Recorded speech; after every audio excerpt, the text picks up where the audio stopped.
G'day Internet, welcome to another episode of Morgan Makes. I hope you're having a fantastic day because I feel like death, which may be appropriate seeing as Halloween is this week. That's why I'm foregoing my usual intro style. I don't have the strength to do the setup at the moment. On this episode of Morgan Makes, I've 3D printed Majora's Mask from the classic Nintendo 64 game Legend of Zelda Majora's Mask. I found a cool looking STL on Thingiverse. It comes in two designs. I chose the one with the weathered wood grain version, and while I was looking for a painting reference on Google, I saw this for sale on eBay. That's the same STL, $223. And another one on Etsy, $537. This is highway robbery, people. Well then, it seems like a good benchmark. We'll have to do at least that good or better, right? Well, I'm gonna do the best I can, so I'm not gonna look at these images again until after I've finished. The only image that I will reference is this one from the official wiki. Although I probably should have picked one with better lighting. But whatever, it's not an issue. I won't be selling this one for a week's rent. So anyway, to start, I want to give the mask a coat of clear anchor primer, and then a quick spray in Wraithbone contrast base. Some of the layer lines in the back of the horns are a bit extreme, and I don't want to be here all week with it this time, so I'm experimenting with some power sanding. I had some 60 grit installed, so I only needed a few very light passes to get most of it out. I guess power tools are fine if you're careful, and that's good to know. Right now, everything is prepped, so let's get to painting. The first colour is Yushtabi Bone, to act as a base colour for the horns, and that seems appropriate, right? Well, anyway, while the hands are painting, let's explore some of the lore of Majora's Mask. The Legend of Zelda Majora's Mask is the direct timeline sequel to the Ocarina of Time, which is my favourite installment of the franchise and arguably one of the most important when it comes to the overall timeline of the Legend of Zelda franchise. The game takes place in the strange land of Termina, a pocket dimension generated and controlled by Majora. This we know from the Hyrule Encyclopedia book series. Very little is known about Majora's Mask and its origins. The happy mask salesman in Clock Town says that an ancient dark god inhabits the mask, and a now forgotten tribe once used it in hexing ritual. Vallejo game colour scarlet red for the faceplate. All that remains of their culture and legacy is just some vague rumours and this mask. Now, Majora, while trapped inside the mask, is just that, just a mask. It needs a body to interact with the real world with. And that's where this character comes in, Skull Kid. The nature and origins of Skull Kid are just as mysterious as Majora's Mask itself. The best description I got for him is Trickster Spirit Forest Imp. Well, he ambushed the happy mask salesman one day and stole Majora's Mask, so that's how he got it. And that's how Majora's Mask got the Skull Kid. And that's about all that the game straight up tells you about the origins of the world. And while we are able to piece together other parts of the plot from the gameplay and the world building, I'm only going to touch on a few points that I find interesting. People have built entire YouTube channels around explaining the intricacies of Zelda lore. Vallejo game colour hexed lichen for the purple bits. In our very first encounter with Skull Kid, as possessed by Majora's Mask, he ambushes the player character Link in the Lost Woods and steals his horse Epona. After a brief chase, you literally fall through the looking glass to find yourself in a strange new land that shouldn't just be hanging out in the middle of the Lost Woods, no matter how mysterious it is. This strange world is populated with almost everyone Link remembers from his previous adventure, but to my knowledge there are only 6 actual living things in this world that are not a manifestation of Majora. And those are the player character Link, his horse Epona, the happy mask salesman who was the first to be trapped here, the Skull Kid himself, and his 2 hench fairies, Tattle and Tail. Everyone else is just a dream. That's the kind of power this mask possesses. All of this is just speculation, as one cutscene later in the game reveals that Skull Kid is actually a native of Termina, and used to hang out with that land's ancient creator gods, the 4 giants. The nature of these beings is just as questionable as everything else, as their story directly opposes the creation mythos established by the rest of the franchise. Vallejo Black Primer to paint the back black. So maybe Pocket Dimension is not the right word to describe these, maybe parallel reality? Similar but different. Nintendo have always used colour as an important part of their visual storytelling, and in The Legend of Zelda, colour is associated with power. Normally each enemy or artifact is associated with one of these power colours, but Majora seems to possess them all, so he's not to be messed with.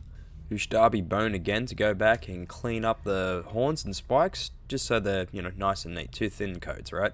I'm trying to be careful and only get the bone colour on the bone parts. I don't want to have to go over any of the purple or red more than I have to. but already after 3 colours it's starting to take shape. Although if I do something like this again, I'm definitely going to have to anchor it so it doesn't slide around the table so much. He yarned in yellow contrast from Citadel for the eyes, and I apologise about the close-up of my elbow. These contrast paints are actually very good at doing this type of basing, but they're very expensive so I don't like to use them that much. And they're only good for the base coat. If you try and layer too many of them up on top of each other, it just becomes a garbled mess. Okay, here I'm going to try mixing some colours. I have that same pot of Scarlet Red from before and a pot of Warlord Purple, and they're going to be mixed in 1:1 ratio. The tone of red I want to achieve is a little bit brighter than what the Scarlet Red can bring to the table by itself. You know, mixing these paints is oddly satisfying and far easier than I initially thought it would be.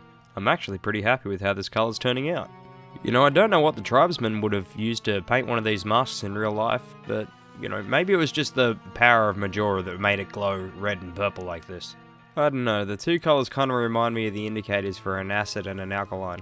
Maybe that balance is a part of his nature.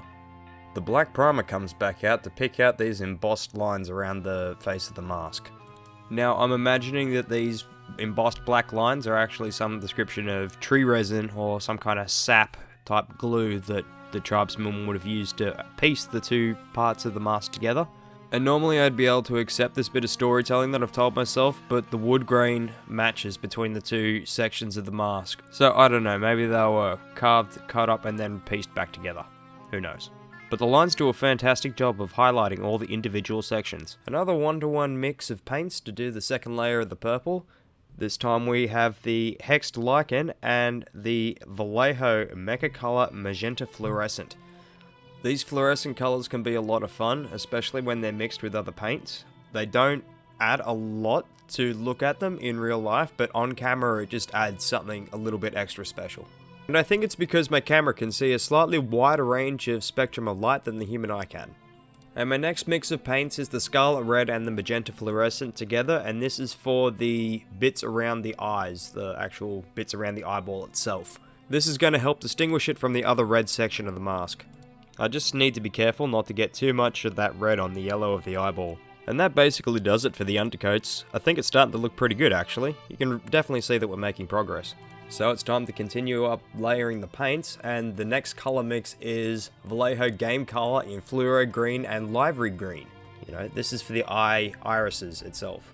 And because this green is particularly very bright and very thin, it's going to need a few layers just to make sure that it's as bold as I need it to be. You know, I just need to make sure that I colour in between the lines though. I just used my thumb to wipe away any of the green paint that got on the yellow bits. But after a few coats, you can really see that that green is really starting to pop. It's really looking like there's an evil spirit trapped in there somewhere. At this stage, I actually give the eyes another coat of the Yandin yellow contrast, just to make that yellow a bit stronger and try and hide that little tiny bit of overspill with the red. But I definitely want this coat thicker at the bottom of the eye than at the top near the iris. And it was only at this stage that I decided I was going to be difficult and add LEDs in the eyes, so I had to drill them out. Using a 3mm drill bit and a very steady hand in my hand drill, I carefully drilled out the eye holes of this model and repainted the green around the little bits of scuff mark. Yeah, if memory serves, there are some very iconic scenes in the game where the mask's eyes glow red. So we're going to try and replicate that. And once all those touch-ups are done, I just let it to set to dry for a few hours, as the next section that I plan on working on has me pretty close to that part of the middle of the eye there, so let's get to it. I really want to try and make these eyes glow, so I'm going to try a 3-color mix. This time we have the Vallejo Mecha Color Fluorescent Orange, the Hot Orange, and Red Game Ink. This gets painted around the lower parts of the eyeball closest to the face and away from the iris, and then it's blended into the yellow bits with a cotton bud. You know what? That actually looks really good. So let's do the same thing but in reverse. So we'll start with the fluoro yellow paint and yellow ink, and we'll mix those together. Go around the top near the iris, careful not to put it into the green, and then blend that in with the cotton bud again. And then once you're happy with it, you're going to want to let that set for about an hour or two. You don't want it smudging. When we move on to the next part, which is the horns, we're going to be using the Skeleton Horde contrast to make the bone look like actual bone. I mean, this is the inbuilt beauty of these contrast paints. It's an instant paint job if you're feeling lazy, really. Clean up any drips you see as best you can and let that dry for about an hour before we move on to the washes for the face of the mask.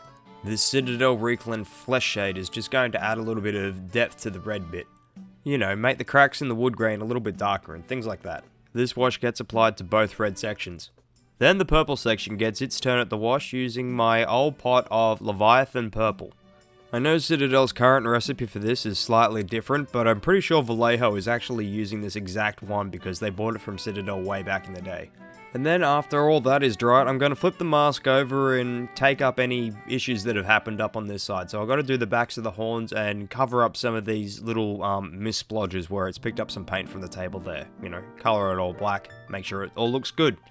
No one's going to see it from this side anyway. Right, let's do the LED lighting panel. I got some 1200 GSM chipboard from Officeworks, cut out a little rectangle of it, and I've got this strip of 12 volt LEDs that I'm just going to be using the red channel of. I just cut them along the dotted line and stick them to the board. I mean, this strip had already fallen off something, so I wasn't exactly confident in its natural stickiness, so I had to glue it down. And I got a few comments back from my portal gun video asking for an explanation how I soldered these LED strips, so I'm going to show you right now. It's relatively easy. What you want to do is you want to get a hot soldering iron and put some solder on each side of the surface that you actually want to solder together. This is called tinning. So you need a little bit of blob on the pad that you want and a little bit of blob on the wire that you want to stick to it. And then once they both have the little bit of blob on them, apply heat to both of them at the same time and stick them together. Easy as. If you have a multimeter, do a quick continuity test to make sure that you haven't short anything out, and then power it up. Make sure that it actually, lights up. That's always important when working with LEDs, is that they light up. So as you can see, mine are glowing red quite ominously. I'm just using a little dimmer module that I designed for a different project as a way to control the brightness for right now. Okay, and moving back to the paintwork, it's time to try and add the stains to the horns on the side of the face here. Now we have to do it in order as per the painting guide. So I'm going to start with yellow and then move to red. The green turned out a little bit weak. I needed to shake the bottle a bit more and do a few coats of it, but we got there in the end, and the blue came through really bloody strong. I mean, look at that. But in the end, it all looks really, really good, and I'm happy with these results. Alright, so now it's time to add some of the details onto the purple section of the face, and we're going to be starting off with the Vallejo Black Primer again to add the black sections that are shown in the reference image here. Just going to go over, paint these areas black, being very careful to try and make hard and straight outlines. Using a pot of Stormcast Silver and a fine detail brush, I try my absolute hardest to duplicate the lines that the reference image shows that are on the mask here. I think they're silver, they could be white. I mean, that's probably honestly up to your interpretation, so I'll let you pick whichever color you want to actually make these lines in. I mean, it was at this stage that I did actually misinterpret one of the parts of the reference image there, and a little bit of this is actually supposed to be green, but we can fix that later, but I'm not even sure it's really that much of an issue. One of the last things to go onto the mask is going to be the gold. I've got this gold paint pen, and I really wish I had a silver one for those silver lines, but, whatever. But I'm going to use this gold paint pen to basically draw those objects and patterns onto the mask, and it's going to be a lot easier. And it was a lot easier. And you know what? I think it's looking pretty close to done. So let's put the LEDs in and get it all, put together and done and completed. Let's get the show on the road. I sprayed the back of the LED panel in flat black so it'll blend in with the back of the mask. I used a pair of scissors to poke a hole for the wire, soldered my connections in and taped it all down. I used a couple of dabs of hot glue to hold the LED panel to the mask. And now I think it's time for it all to be sealed down with clear coat. And once that's set, I think we're finally done here. A quick misting on both sides and a day to cure, and that sees this project complete. I'm really happy with how this one turned out, and I think I got pretty close to, my goal of trying to emulate these ones that these people are charging hundreds of dollars for. But, this one is mine. I'm going to keep it. It is mine and no one else's. Well, anyway, if you guys enjoyed yourselves here today, please like and subscribe. It would mean the world to me. We recently hit 70 subscribers, and I'm chasing down 100 by the end of the year, so here's hoping I can get it done. I apologize again for the little bit of a change of format this week, but yeah, I really wasn't feeling up to it, and I appreciate you sticking it out with me and my sick voice. Well, anyway, guys, my name's been Morgan. This has been Morgan Makes. I hope you have a fantastic day. Happy Halloween, and I'll see you guys all later. Cheers. I need to go lie down.